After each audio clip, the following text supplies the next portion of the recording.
কোরবানির ঈদ উপলক্ষে আমরা কিছু গুনাহ করি, সেটা হলো কোরবানি দেওয়ার পরে ময়লা টয়লাগুলো রাস্তায় ফেলে রেখে আসে, অথবা নিজের জমিতেই, আশেপাশে বাড়ি আছে নিজের জমিতেই ফেলে রাখলাম। এটাতে পরিবেশ দূষিত হয়,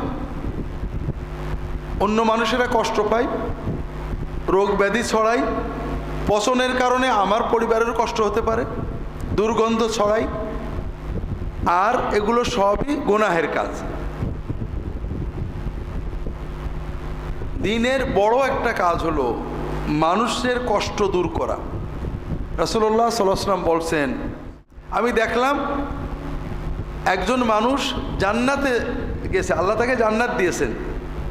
যে বিশেষ নেক আমলের কারণে আল্লাহ জান্নাত দিয়েছেন সেটা হলো, রাস্তা দিয়ে তিনি যাচ্ছিলেন, দেখেন যে একটা কাটা গাছের ডাল এমনভাবে আছে মানুষের যাতায়াতে, মুসলমানদের না, মানুষের যাতায়াতে কষ্ট হচ্ছে। তিনি গাছের ডালটা সরিয়ে দিলেন, কেটে দূর করে দিলেন যেন মানুষের চলাচলের কষ্ট না হয়।